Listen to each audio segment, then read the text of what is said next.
All right, guys, so this is day 30 of the bulk. So it makes up a full month. So far, I know I keep saying this in all the videos, but the bulk is going exactly how I planned. I'm not getting chubby really. I still look relatively lean. Well, I still look really lean, but my end goal in this bulk is to still look relatively lean. Now, I do notice I put on a tiny bit of fat, but I accept it. That's the nature of the bulk. That is just what is going to happen in a bulk. So this video is going to be shorter again. I am time restricted, but yesterday was full leg day. Yesterday, before going to the gym, I had roughly like 2,800 calories in me. I had a lot of food to eat. I think like over 320 grams of carbs because I kept my fats really low. Fats don't really benefit anybody in a diet because what fats do, they make people feel sluggish and kind of like, just like ploppy. You know, fats have really no benefits for anything except your body does need fat to survive. But yesterday, most of my calorie intake was carbohydrates and protein. So I went into the gym, like I said, about 2,800 calories in, and I actually started with hamstrings. So yesterday, I actually got to do these lying hamstring curls. These felt really good. I personally like the hamstring curls where it's like your body is on this sharp edge, if you want to call it, and your front side is laying like this, and then your back side is like that, and you just go up with your legs on this side, and that's exactly what I did. I did 4 straight sets here. I went relatively heavy, and then once I started getting about 7 or 8, I started incorporating drop sets. And after the 4th set, I went on to do RDLs. I don't go heavy for RDLs. If you guys have seen my other leg day videos when I do RDLs, I like to stay light and I like to use straps so I can take my forearms out of it and I can just let them hang. I can let my arms hang and really use my hamstrings. And of course, a little bit lower back goes into it. I tried to take out my lower back as much as possible. Unfortunately, with RDLs, your lower back comes into play a good amount. So that's why I don't love doing them primarily for hamstring workouts. And that's also why it's tricky to go to failure with RDLs because my back would give out before my hamstrings did. After doing each set of RDLs, I would superset it with lying hamstring curls. I would go lighter weight for the hamstring curls.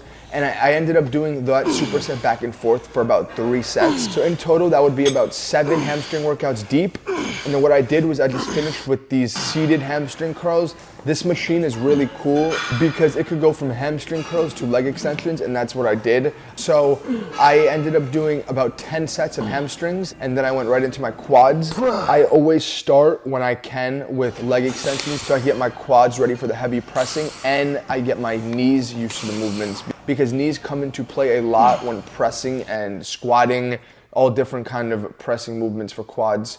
So after doing 2 intense sets of quads, I finally found a pendulum squat. I don't even know if I'm saying it right. I hear some people say pendulum squat or pendulum squat.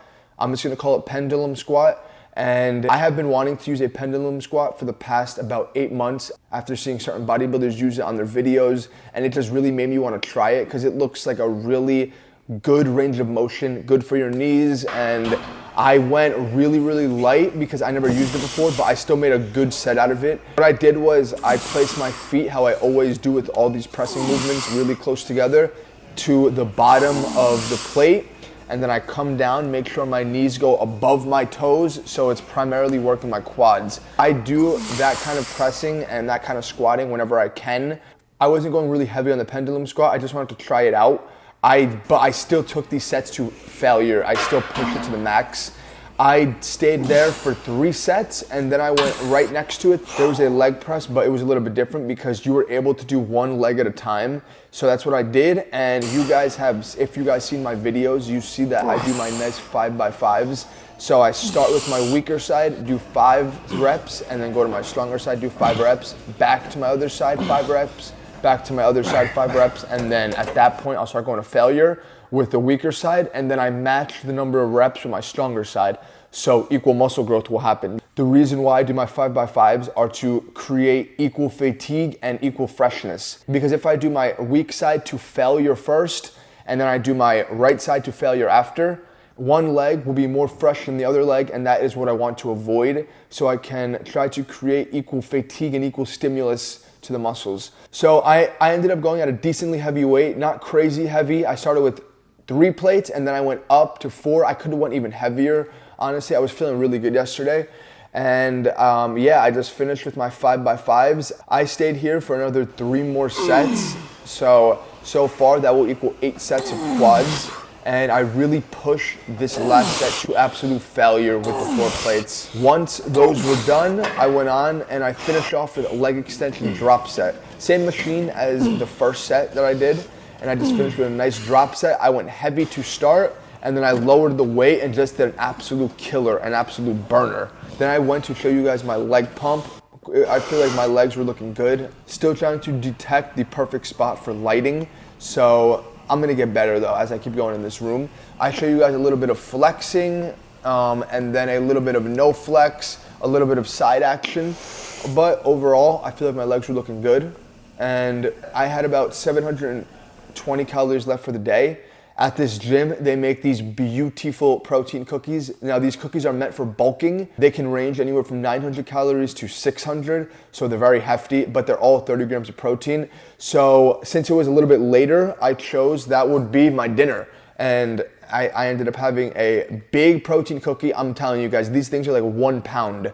Very giant cookies. I ended up having my protein cookie heated up in the microwave with my yogurt, with a nice yogurt with 15 grams of protein. And then I just called it there. I didn't have to cook. And I tried to even make sure I went to sleep earlier, so I was able to get my 7 to 9 hours of sleep. But last night was one of those nights where I wasn't really able to sleep, so I ended up only sleeping, I think, 6 hours and 25 minutes. I don't really like when that happens, and I don't feel as great the following day. But sometimes it's just gonna happen. It's just a part of nature, you know? So what are you gonna do about it? But all in all, good leg day video. The next video will be a grocery haul video, and I will see you guys in the next one.